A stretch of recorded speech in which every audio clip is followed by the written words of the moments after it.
அது எல்லாம் செயல்கூடும் என்னானே அம்பலத்தே எல்லாம் வல்லான் தனியை ஏற்று. ரெக்கார்டிங் பண்ணிட்டீங்களா? ஆமாங்க ஆமாங்க. சரி. அதாவது பெருமானாருடைய திருவருட்பா பாடல்ல பார்த்தீங்கன்னா நிறைய பதிப்பு இருக்கு இல்லைங்களா? ஆமாங்க. அந்த பதிப்புல ஊர்நடிகளார் இது எல்லாம் அந்த ஏற்றுல சில சமயத்துல வந்து அது எழுத்து கலைஞ்ச மாதிரி இருக்கும். அந்த டைம்ல அந்த ஒரு எழுத்து அந்த மாதிரிலாம் இருக்கும்போது இவங்கெல்லாம் அவங்களுடைய பதிப்பு வர மாதிரி இருக்கும். அந்த மாதிரி அற்பால அது கீழே குறிப்பிடுவாங்க. இவருடைய பதிப்புல வந்து பாலகிருஷ்ணன் பிள்ளை, கந்தசாமி பிள்ளை பதிப்புல அந்த வார்த்தை மாறி வரும். அதை குறிப்பிடுவாங்க கீழே. ஆமாங்க. அந்த மாதிரி வந்து வள்ளல் பெருமானுடைய இதுல வந்து எல்லாம் செயல்கூடும் எண்ணானை அம்பலத்து எல்லாம் வல்லான் தலையை ஏற்று, இதுதான் பெரும்பாலும் வர்றது. அதுதான் வருது. சில சங்கங்கள்ல எல்லாம் வல்லான் சாலையே ஏத்துன்னு வரும். அது ரெண்டுமே ஒண்ணுதான். அது ரெண்டுமே ஒண்ணுதான். இப்ப அந்த இரண்டு கோணத்துல அது பார்க்கும்போது இன்னும் தெளிவாகும். இதெல்லாம் இந்த மாதிரி வர்றது வந்து திருவருள் சித்தம் தான். எல்லாம் வல்லான் தலையை ஏத்துனாலும் ஒண்ணுதான், சாலையை ஏத்துனாலும் ஒண்ணுதான். ஆனா அது எங்க சொல்றாரு ஏத்த சொல்றாரு? அம்பலத்தை ஏத்த சொல்றாரு, புறத்துல இல்ல. அம்பலம்ன்றது அக ஆலயம், உள்ளம். இந்த அம்பலம்ன்றது நமக்கு உள்ளதான் இருக்கு. அத வந்து பெருமானார் அந்த ஒரு முக்கியமா கோட் பண்ணுவாரு. திரு அம்பலவன் திருநோக்கம் பெற்றாருக்கு உரு அம்பலத்தே என்று உன். சாமி வந்து இத கோட் பண்றார். திரு அம்பலவன் திருநோக்கம் பெற்றாருக்கு உரு அம்பலத்தே என்று உன். உருப்படுவையான்னு கேக்குறோம்ல நம்ம. அது தமிழ்நாட்டுல மட்டும்தான் உண்டு. உருப்படுவையான்னா என்ன? உனது மெய்யுருவில் நீ படுவாயான்னு அர்த்தம். உருப்படுவாயான்னு உனது மெய்யுருவில் நீ ஒருத்தன் சொல்ல பேசி கேட்கலன்னா பெரியவங்க ஏண்டா உருப்படுவாரா நீன்னு கேட்பாங்க. அதுக்கு அர்த்தம் என்ன? உருப்படியா அப்படின்னு அதுக்கு என்ன அர்த்தம்னா, இதெல்லாம் வந்து இந்த காலத்துல மெய்ஞானிகள் வந்து இந்த மாதிரி ஒரு வாசகத்தெல்லாம் சமுதாயத்துல உலக விட்டுருக்காங்க. அது யாருக்கு கிளிக்காவதோ அது அவங்களுக்கு அது போய் சேர்ந்துடும், புரிஞ்சுப்பாங்க. உருப்படுவையான உனது மெய்யுருவில் நீ படுவாயா,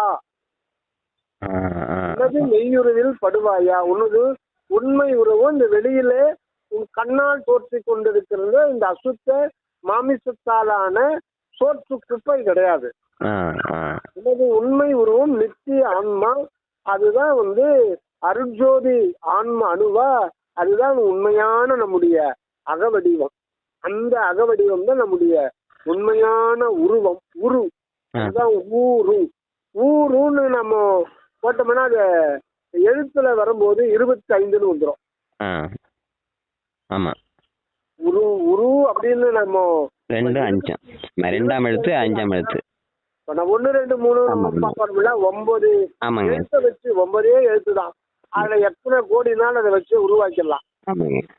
இது வந்து தமிழ் அந்த காலத்துல இந்த லெட்டர்ஸ் வரல. இது வந்து வெளிநாட்டிலிருந்து இறக்குமதியானது. இந்த ஒரு குறியீடு இது அருமையானது தான். ஆனா நம்ம இதுல வந்து தமிழ்நாட்டுல தமிழ் எண்ணையே தமிழ் எழுத்தையே எண்ணுக்கு உபயோகப்படுத்திட்டாங்க. கான்னு போட்டா 1ன்னு அர்த்தம், ஊன்னு போட்டா 2ன்னு அர்த்தம், அந்த மாதிரி இருக்கு. ரூன்னு போட்டா 5ன்னு அர்த்தம்.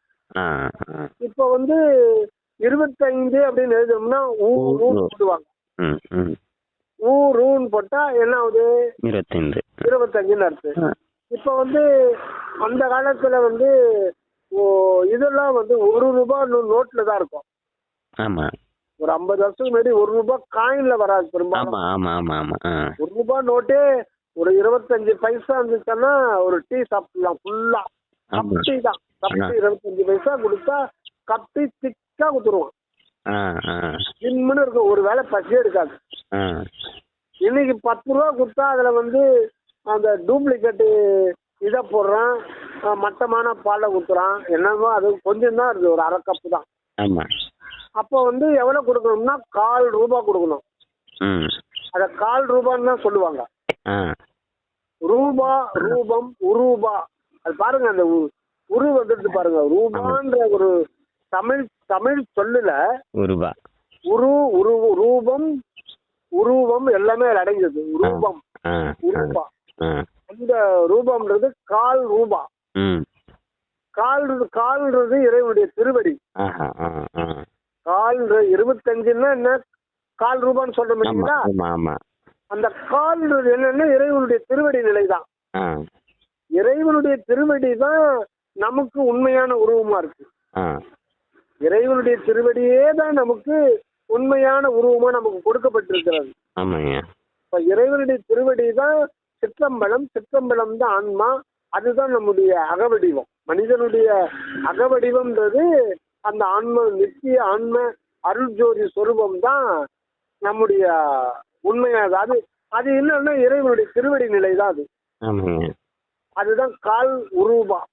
அந்த இறைவனுடைய திருவடி தான் மனிதனுடைய உண்மையான உருவமாக விளங்குகிறது. அந்த 25ன்றது தான் இறைவனுடைய காலா இருக்கு.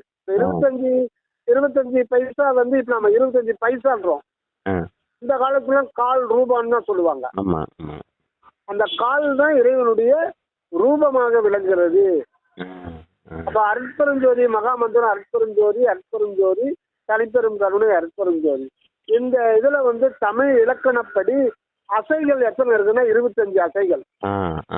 அருட்பெருஞ்சோதியை பார்த்தீங்கன்னா அதுல அசை சிலபல்னு சொல்றோம் இல்லைங்களா? அது தமிழ்ல வந்து மெய்யெழுத்து கணக்குல கொல்லப்படாது. மெய்யெழுத்து வந்து அது இன்னத்தோட சேர்ந்துரும். அது தனியா அசையில கணக்கு வராது. அது எப்படி வரும்னா ஆ ருட் பே ருஞ் ஜோ சி 6 அசை 6 சிலபல். 3 அருட்பெருஞ்சோதி இருக்குறீங்களா மகாமந்திரத்துல? 3 அருட்பெருஞ்சோதி 6 3 18 சிலபல் வந்துருச்சு. தனிப்பெருங்கருணை தா லிப் பே ருங் கா ரு 7 அசை வரும். 18 7 கூட்டிங்களா 25 அசை கொண்டது எதுன்னா அதுதான் இறைவனுடைய திருவடி நிலை. அருட்பெருஞ்சோதி மகாமந்திரமே ஆண்டவருடைய திருவடி நிலை தான் வந்து திருவடி பெருமையை சொல்றது தான் சொல்ல வந்தது தான் அது. அந்த திருவடி தான் நமக்கு வந்து தலையா விளங்குது. அந்த ஆன்மா அதுதான் நமக்கு தலைன்னா அதுதான் நம்முடைய மூல சொரூபம். மனிதன் உண்மை என்னன்னா அருட்பெருஞ்சோதி தனிப்பெருங்கருணை தான் மனிதனுடைய உண்மை. அதை நம்ம அருட்பெருஞ்சோதி ஆண்டவருடைய திருவடி நிலை தான் நமது உண்மையா இருக்கு. திருவடி பெருமையை உரைக்க வல்லவர் யாரேன்னுவார் வல்லார். திருவடி பெருமையை உரைக்க வல்லவர் யாருமே கிடையாது. திருமுடியில வந்து அங்க பெருமை விளங்காது. திருவடியா வரும்போது அந்த சிற்றம்பலத்துலதான் ஆண்டவருடைய பெருமையெல்லாம் விளங்குது. அதான் இறைவனுடைய கால் அப்படின்ற கால் ரூபா. அந்த 25ன்றது தான் உரு. தமிழ்ல வரும்போது உரு.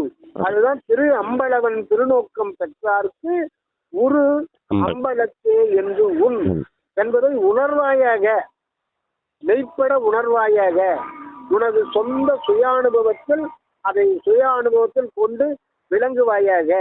ஆக உன்னுடைய உண்மை உருவம் இந்த புலால் சோர் சூழ் பொத்தை திருவீடு ஆகிய இந்த இருட்டு அறை அல்ல. இதே வந்து எக்காலம் அழியாத அருட்ஜோதி ஆனந்த சொரூபம் தான் உனக்கு உள்ள விளங்குது. அது எங்கன்னா அம்பலத்துல இருக்கு. அந்த உருவம் பெற்றுக்கொள்ளணும்னா இறைவனுடைய திருநோக்கம் உன் மேல படணும். ஆண்டவருடைய கடைக்கல் நோக்கம் உன்ன மேல பட்டாத்தான் அந்த உருவத்தை நீ பெற்றுக்கொள்ள முடியும். அப்படின்னா அந்த நீ அம்பலத்துக்கு போய் தான் இறைவனை ஏத்தணும்.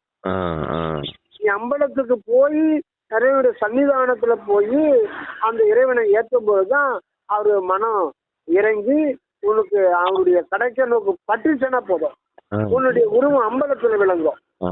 அப்ப உனக்கு அழிவு என்பது கிடையாது. இதுதான் அம்பலத்தை ஏற்றுகிறார். புற ஆலயங்கள் அல்ல, அக ஆலயம் தான் அம்பலம் பெரு சிற்றம்பலம். சிற்றம்பலத்துக்கு போய் ஏற்று அந்த சிற்றம்பலம் விளங்குகின்ற இடம் தான் தலைநடல இருந்தாலும் அது நிராதார நிலையில இருக்கு. தீண்டாத வெளியில் வளர் தீண்டாத தெய்வம். அது தீண்டாத வெளி. அத மனம் வாக்கு காயம்லாம் கடந்த ஒரு நிலையில நிராதார நிலை. அது இன்னும் சொல்ல போனா அது ஒரு அருட்பெரு வெளி. அது வந்து ஒரு அருட்பெரு வெளி. லிங்கனுடைய உண்மை வரும் என்னன்னா அது அருட்பெரு வெளிதான். அதுதான் பலவாரா சொல்ற. அருட்பெரு வெளியில் அருட்பெரு உலகத்து அருட்பெரும் தளத்து மேல்நிலையில் அருட்பெரும் விடத்து அருட்பெரு வடிவில் அருட்பெரும் திருவிலே அமர்ந்த அருட்பெரும் பதியே அருட்பெரு நெதியே அருட்பெரும் ஜோதி என்னரசு. இது மொத்தமே அருட்பெரு வெளியில அடங்கி போகுது. அதுதான் வள்ளல் பெருமான் பெருவெளி அனுபவம் சார். பெருவெளியம் அங்கே உறைந்த அனுபவம் தோழி நிறைந்த பெருவெளியே. நிறைந்த பெருவெளியன்னா இயற்கை உண்மையும் இயற்கை விளக்கமும் இயற்கை இன்பமும் ஆகிய அது நிறைந்த ஒரு நிலை பெருவெளி தான் நம் தலைக்கு நடுவுல இருக்கு. அந்த பெருவெளி அனுபவத்தை பெற்றுக்கொண்டால்தான் மனிதன் இரவாமல் வாழ முடியும். வாழணும், வேற வழி கிடையாது. ஆண்டவர் சட்டையை எடுத்துட்டு நம்ம சட்டையை மாத்திக்கிட்டே இருப்பாரு. ஒவ்வொரு சட்டையிலும் சாட்டையை கொடுத்துக்கிட்டே இருப்பாரு, இன்னும் துன்பத்தையும் கொடுத்துக்கிட்டே இருப்பாரு. அது அம்பலத்தை போய் ஏற்றுன்றது. அது அம்பலத்தே தனையே இறைவன் தனையே ஏற்று அப்படின்னா இறைவன் மட்டும்தான் இருக்கிறாரு. அதாவது ஒன்றே சிவம் தான் என அறிகின்ற அறிவே தகும் அறிவு. தனையே ஏற்றுன்னா அதை ஏற்றி பிடிச்சிட்டோம். அவரையே பிடிச்சி அவரு தான் உன்னுடைய உடலாகவும் உன்னுடைய உயிராகவும் உன்னுடைய மனமாகவும் உன்னுடைய ஆன்மாவாகவும் சொல்லி the individual divine self supreme self. அத தனையே ஏற்றுன்னா அந்த இடத்துல நீ நான் எனது என்பது அற்று போற நிலை. அவரையே இங்க வாழ வைக்க விட்டணும். அதுதான் உண்மை. அவருதான் இங்க வாழ வந்திருக்கிறார். ஏகாரம் போட்டு சொல்றார் தனையே ஏற்று. அந்த ரெண்டு எழுத்துல மிகப்பெரிய ஒரு சூக்குமமான ஒரு உண்மை அடங்கிருக்குன்னா நீங்க தற்போதம் இழந்து மறந்து அங்க ஏத்தணும். தற்போதம் இருக்க கூடாது. இறைவனையே ஏத்தணும் போது எல்லாமும் இறைவனுடைய மயமாதான் நாம பார்க்கணும். அதான் கடவுள் நிலை அறிந்து அம்மைய மாதம். கடவுள் நிலை மட்டும்தான் இந்த உலகத்துல இருக்கு. உன்னது நிலையும் அந்த கடவுள் நிலையில அடங்கிய ஒன்றுதான். அதனால இறைவன் தனையே ஏற்று சாலையே ஏற்று எல்லாம் ஒண்ணு. அந்த ஏகாரம்னு ஒண்ணு இல்லைன்னா அங்க அதுல இது கொஞ்சம் குறைவாயிடும். அந்த ஏகாரம் தான் ஒன்லி சொல்லி இயர். அவரே தான் இங்க மனிதனாக உடலும் உயிரும் மனமும் உணர்வும் ஆன்மாவுமாக 4 நிலைகளில் தன்னை விருக்கிற அகம் அகப்புறம் புறம் புறப்புறம் எல்லாமே இறைவன் தான். இதுல வருது இல்லைங்களா, தகமுதல் புறப்புறம் தங்கிய அகம் புறம் முற்றுமா மறுத்துருந்தோதி. மொத்தமே தான் அந்த உடல் உயிர் மனமு ஆன்மா முற்றுமா மறுத்துருந்தோதி. அந்த ரொம்ப முக்கியமானது. தான் ஒரு தானாய் தானே தானாய் ஊன் உயிர் விளக்கும் ஒரு தனிப்பொருள். அந்த மெய்ப்பொருள் தனிப்பொருள் அதுதான் தன்னைத்தானே விளக்கும் பொழுது அந்த இயற்கை விளக்கத்துல வருகின்ற செயலினால்தான் இந்த உடல் உயிர் மனம் ஆன்மா எல்லாம் விளங்குது. இந்த வாழ்வில் நாம் பெறுகின்ற அனுபவங்கள் அனைத்துமாய் விளங்குறது எதுன்னா அந்த ஒரு தனி மெய்ப்பொருள். இங்க நானுன்னு ஒன்னே கிடையாது. அந்த நானுன்ற வண்ணத்தில் விளங்குவது அவர் தான். அதான் இந்த ஏகாரம் ஒரு தனையே ஏற்று. அத அந்த உடலு அகம் அகப்புறம் புறப்புறம் புறப்புறம் எல்லாமே இறைவன் தான். இதுதான் உங்களுக்கு நடராஜபதி மாலையில முதல்லயே வரும். அது அருள் நிலை விலங்கு சித்தம்பலம் எனும் சிவ சுகாதீத வெளிநடுவிலே அப்படின்னு ஆரம்பிக்கும். அத அகம் அகப்புறம் புறப்புறம் ஆக எங்கும் நிறைந்து விளங்குறதுல எல்லாமே அதுல சொல்றார். அந்த பகிரண்டமும் இங்கிருந்து பிறப்பிக்கப்படுகின்ற ஆணையினால்தான் அந்த பகிரண்ட கோடிகள் எல்லாம் அவருடைய ஆணையினாலே விளங்கி கொண்டே இருக்கிறது. சித்தம்பலத்துல அந்த சித்தம்பலம் என்னன்னா அருள் நிலை விளங்குகின்ற ஒரு இடம். அதுதான் நீ, அதுதான் நான், அதுதான் எல்லாம். அங்கு மொத்தமே அருள் தான். அந்த அருள் என்கின்ற அந்த தனிப்பெரும் கருணை அன்னையினுடைய உணர்வை சூழ்ந்துதான் அகம் என்ற உணர்வும் அகப்புறம் என்ற ஜீவ உணர்வும் புறம் என்ற மனோ உணர்வும் புறப்புறம் என்கின்ற இந்திரிய உணர்வும் உணர்ந்துது. அதுதான் இது ஆன்மாகாசம் ஜீவாகாசம் கரணாகாசம், இந்திரிய ஆகாசம். மொத்தமே இந்த உணர்வுனா ஆகாசமயமா தான் இருக்கு. அந்த அருள் ஆகாசம், அதுதான் அருட்பெருவெளி. அந்த அருட்பெருவெளியை சூழ்ந்து இந்த 4 நிலைகளும், இதுக்கு பேர் தான் சதுரர். 4ன்றது சதுரம் பேர். ஆக இறைவன் சதுரராக வெளிப்படுகின்ற இடம் எதுன்னா அதுதான் நீங்க, நானும், எறும்பு, ஆடு, மாடு எல்லாமே இறைவன் தன்னை சதுரராக வெளிப்படுத்திக் கொள்ளுகின்ற இடம். சொல்லுவாங்க அவரு வந்து அவன் என்னப்பா அவன் பாம்பேக்கு போனா நான் சதுரா வாழறாம்பான்னு சொல்லுவாங்க.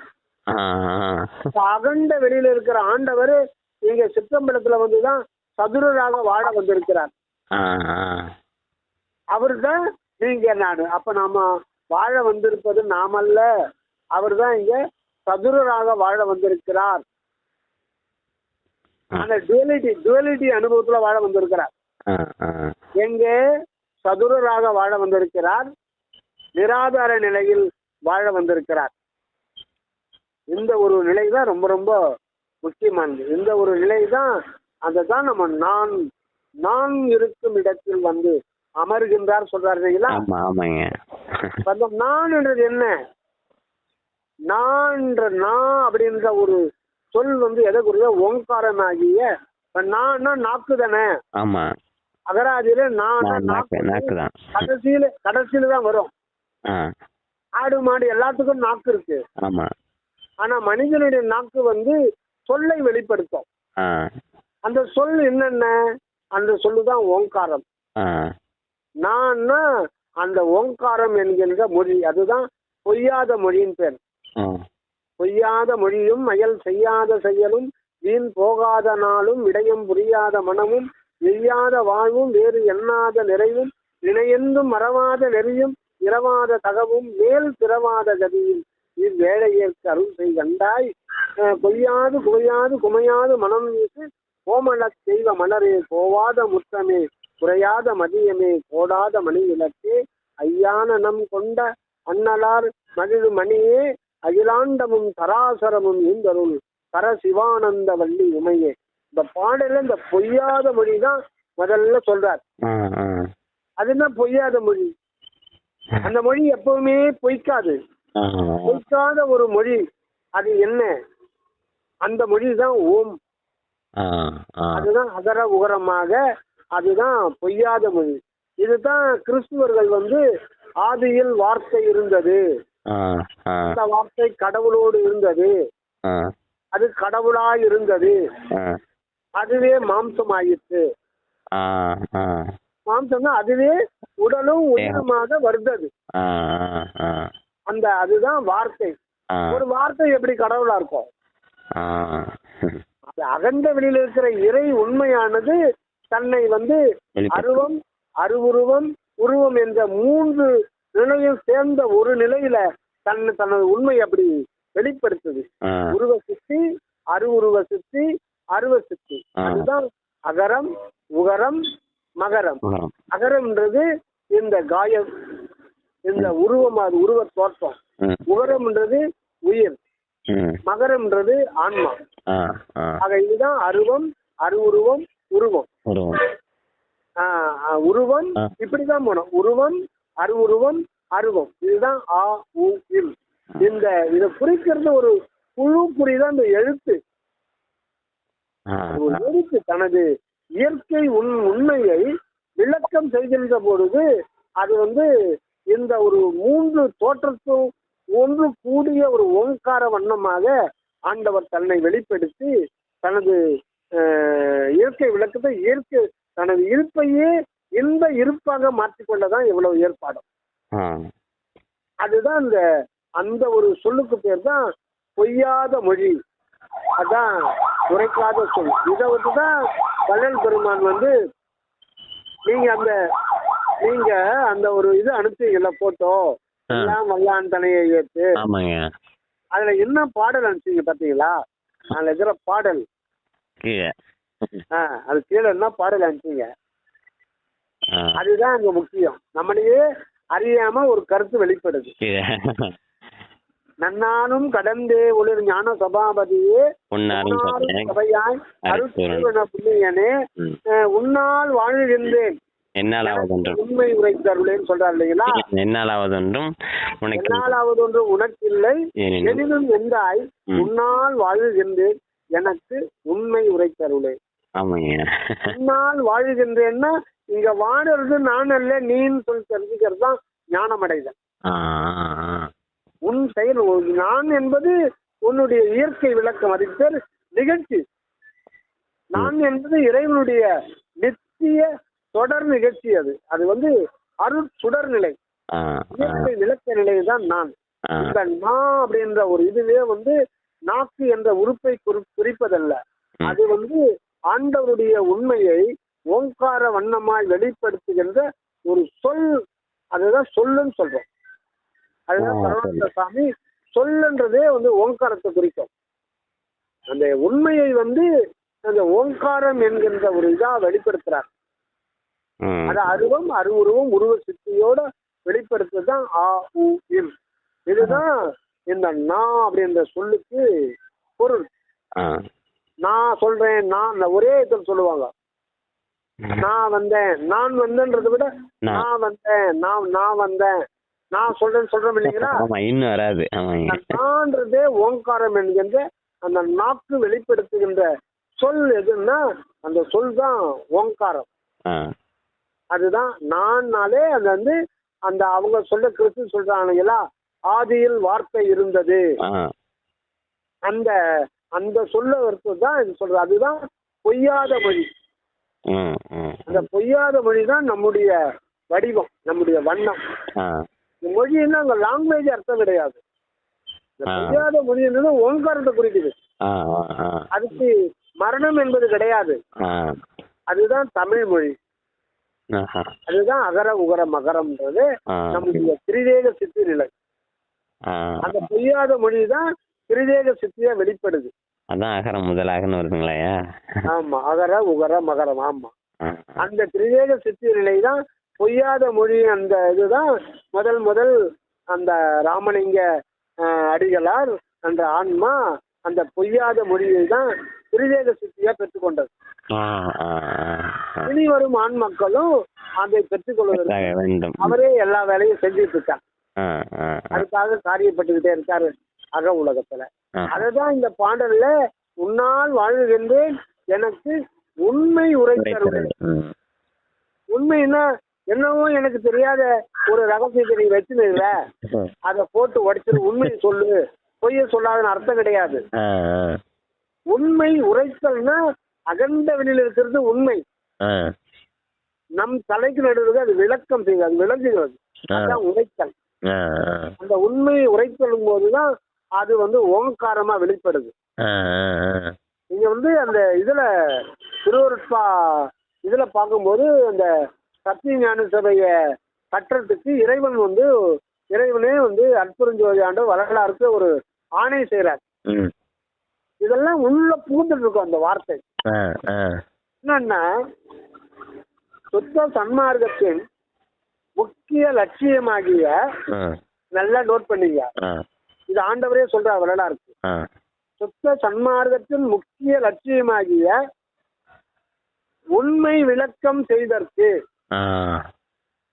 பாயிண்ட் முடிஞ்சு. உண்மை விளக்கம் செய்தற்கு அடையாளமாக ஒரு ஞான சபையை காணுதல் வேண்டும். இந்த பாயிண்ட் நல்லா கொட்டையா நோட் பண்ணுங்க.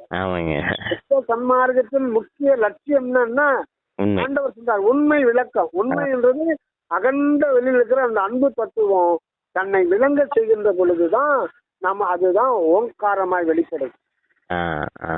அதுக்கு ஊமை எழுத்துன்னு சொல்லுவாங்க. பேசாத மந்திரம். அது வாயில சொல்லப்படுறதில்ல, அனுபவத்துல பெற்றுக்கொள்ளப்படுவது. அந்த அருள் தான் தன்னை ஓங்கார வண்ணமாய் வெளிப்படுத்துகிறது. அதுதான் பொய்யாத மொழி. அதுதான் உண்மை உரைத்தருளே.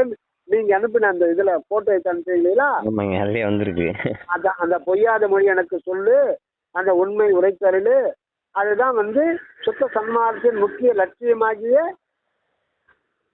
உண்மை விளக்கம் செய்த அடையாளமாக ஒரு ஞான சபை. வடநிலை சத்திய ஞான சபை உண்மை விளக்கம் செய்வது எங்கன்னா நமக்குள்ளதான். இதை பத்தி நம்ம டிஸ்கஸ் பண்ணோம் இல்லையா? தெரியாதவங்களுக்கு புரிய வைக்கணும் இல்லையா? ஆமாங்க ஆமாங்க. அதுக்கு ஒரு அடையாளம் ஒண்ணு நமக்கு வேணும் இல்லையா? ஆமாங்க எல்லாத்துக்கும் ஒரு புற அடையாளம் இருக்கணும். ஆமாங்க.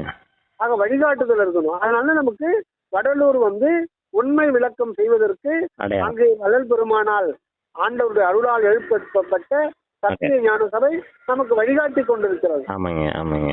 அந்த ஒரு உண்மையை தான் உண்மை உரைத்தருளே உண்மை உரைத்தருளே அப்படின்றதும், அந்த பொய்யாத மொழின்னு சொல்லிட்டு வள்ளல் பெருமான் 5ஆம் திருமுறையில் அது சொல்றதும், அங்க வசன பாகத்துல வந்து சுத்த சன்மார்க்கத்தின் முக்கிய லட்சியமாகிய உண்மை விளக்கம் செய்தற்கு அப்படின்றார் அடையாளமாகி. இதுதான் இந்த நான் அப்படின்ற ஒரே ஒரு நான் சொல்றமே அதனுடைய முக்கியம் நான். அடுத்தது இன்னு வருது இல்லைங்களா? இந்த தமிழ் ஞான சித்தர்கள் பாருங்க என்னென்ன பண்ணியிருக்காங்கன்றது எல்லாமே ஒவ்வொன்றுத்தையும் தன்னுடைய அக அனுபவத்தை தான் இப்படி 2 எழுத்துல எல்லாத்தையும் அடக்கிட்டாங்க. இன்னு எத்தனையாவது எழுத்து தமிழ்ல? 18. எத்தனையாவது எழுத்து? அது கடைசி எழுத்து 247. 247. 247 கூட்டுங்க. 13. 13 திருவதச நிலை. ஆமாங்க. 13வது திருவருள் நிலை தான் இந்த நான். இங்கதான் ஆண்டவர் அருள் நிலை விளங்குது.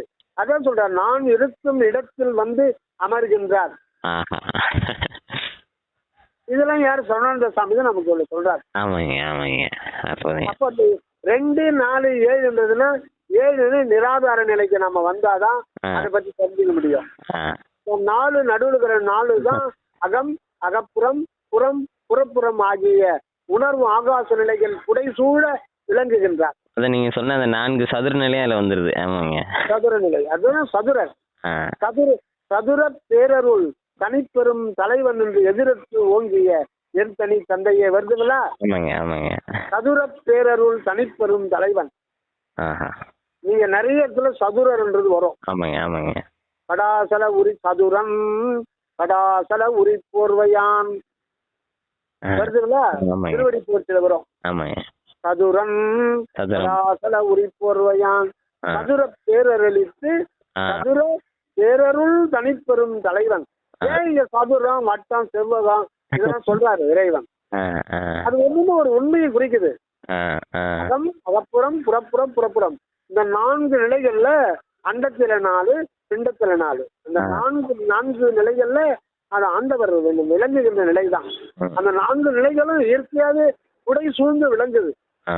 அந்த அருளை சூழ்ந்து விளங்குது. அது அப்படிதான். ஏன் எதுக்கெல்லாம் கேட்க முடியாது. அதுவும் அகத்துக்கு அகமாக மட்டும் இல்ல, அது பொங்கும். அந்த அருள் பொங்கும்.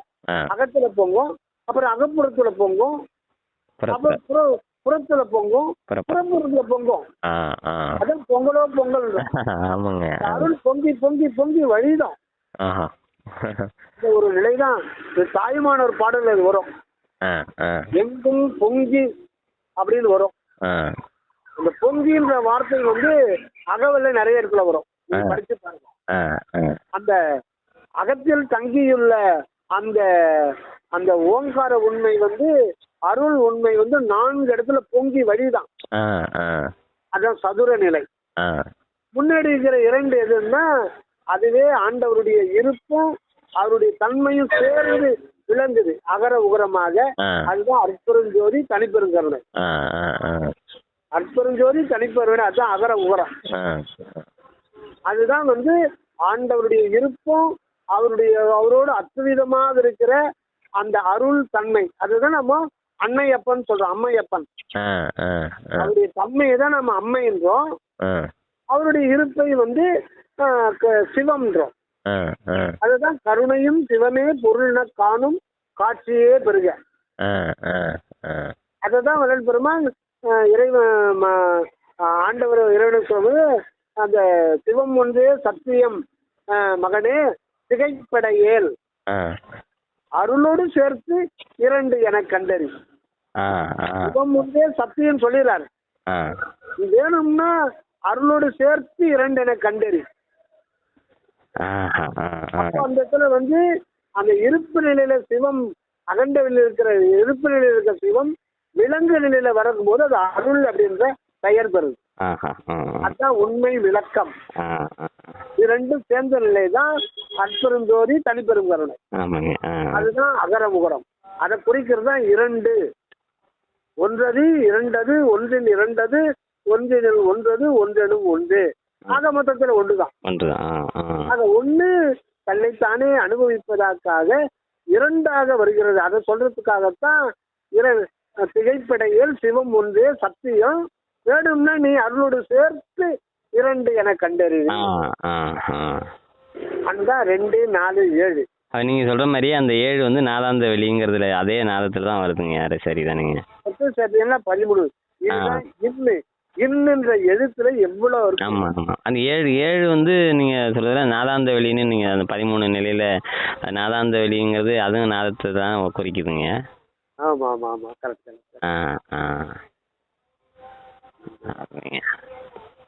சரி ரொம்ப மகிழ்ச்சி. ரெக்கார்ட் பண்ணிருக்கீங்க.